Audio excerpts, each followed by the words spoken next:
বন্ধু, সকল বন্ধুকে আমার বলার উদ্দেশ্য একটাই, আর সকলকে আমি সবাইকে বলে করে কাজ করি।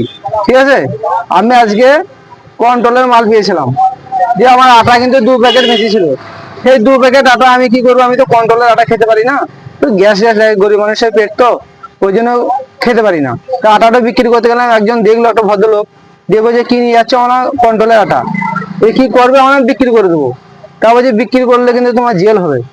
তা দোস্ত, আমি সেই জেল হয়ে যাবার ভয় আমি আটাটা কি করলাম, গামলায় ঘুরে খেয়ে নিচ্ছি, আমার পেট ফুলে গেছে।